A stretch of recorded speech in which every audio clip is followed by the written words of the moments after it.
تمہارے تمدن اور ثقافت کو نہیں چھین سکتی. تمہارے مسجد اور مدرسے جگمگاتے رہیں گے. یہ ہر چیز تمہاری سکنیکوں ہوگی. اور جب تمہارے درمیان میں یہ دو بیماری پیدا ہو جائیں گی, اب آسمان کے دروازے تمہارے لیے بند کر دیے جائیں گے. یہ علاج ہے, یہ دوائی ہے. حضور نے فرمایا دو چیزیں چھوڑ کے جا رہا ہوں, ان کو مضبوطی سے پکڑے رکھنا. علیکم بالنواجس, دانتوں سے پکڑنے کو نواجس بولتے ہیں. اتنی مضبوطی سے جیسے انسان کسی چیز کو اگر وہ اپنی طاقت سے اپنے جبڑوں میں جکڑ لے تو اس کی طاقت سے زیادہ والا انسان اس کو چھڑا نہیں سکتا. حضور علیہ السلام نے فرمایا حالات چاہے جیسے بھی ہو, آندھیاں چاہے جس طرف چلے, زمین اور آسمان کے رخ بدل جائے, سورج اور چاند پھیکے پڑ جائے, لیکن تو میری سنت سے, میرے طریقے سے, میری محبت سے ہٹنا نہیں ہے. تو دنیا کی پھر کوئی طاقت تمہاری نسل کشی نہیں کر سکتی, تمہیں برباد نہیں کر سکتی. کیا حضور نے فرمایا ایک چیز تو قرآن ہے, قرآن چھوڑ کے جا رہا ہوں, اس کو مضبوطی سے پکڑ کے رکھنا.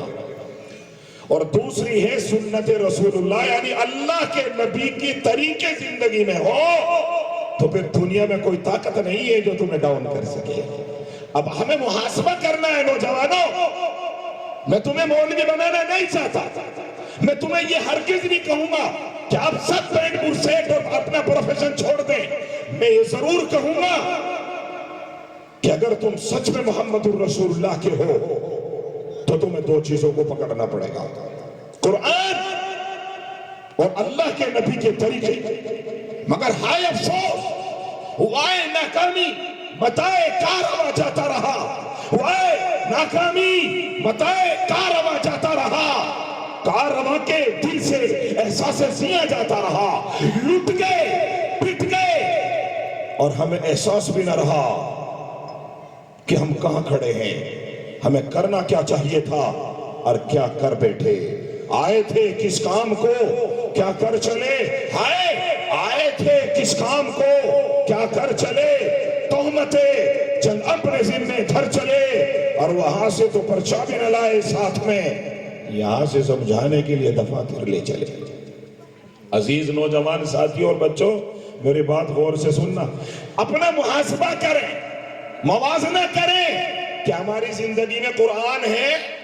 بولو, سچ بولنا نہیں ہے. آپ تو میرے نظروں کے سامنے ہو, بالکل عوامی سطح کے لوگ بیٹھے ہو.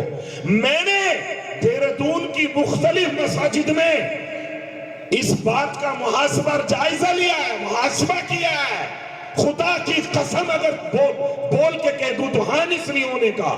میں ابھی ایک بہت بڑی جامع مسجد میں جمعہ پڑھایا تو وہاں میں نے نظر گھما کے دیکھی, کسی بھی ایسے ہوں گے کم سے کم 300-400 نمازی ایٹ اے ٹائم. جب میں پہنچا ایک آدمی کے ہاتھ میں قرآن کریم نہیں تھا, ایک نمازی کے ہاتھ میں. تمہارا بھلا ہو جائے گا, تمہاری دعائیں قبول ہوں گی, تمہیں راہیں نصیب ہو جائیں گی, تمہارے سر پر رزق اتر جائے گا جب تمہارے سماج نے, تمہارے جوانوں نے, تمہاری بیٹیوں نے, تمہاری ماں نے, تمہارے بوڑھوں نے 99.9 قرآن کریم کو چھوڑ دیا ہو تو اب یاد رکھو تمہیں راہ نصیب نہیں ہوگی, چاہے کتنے بھی زور لگا لو. آپ کتنے زور لگا لو. سمجھ میں آ رہی کہ نہیں آ رہی بات بھائی؟ ہماری زندگی میں قرآن نہیں ہے, نئی تلاوت میں ہے اور نئی تفہیم میں ہے اور نہیں عمل میں ہے.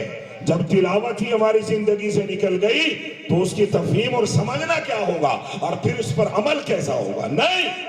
اور سنت رسول اللہ نبی علیہ السلام کا جائزہ اگر اس زمرے میں دیکھیں تو خدا کی قسم بڑے بڑے ذمہ دار جن کے داڑیاں ہیں, حاجی ہیں, ان کے گھروں میں اگر لانٹین اور روشنی لے کے ڈھونڈنے نکلو ایک آدمی بھی سنت پہ نہیں ملے گا, چاہے جون سا شعبہ لے لو, آپ جو شعبہ لے لو. ماں اور باپ, گھر کا پورا ماحول اللہ اللہ کے نبی کے خلاف ہے، اللہ کے نبی کی بغاوت پر ہے۔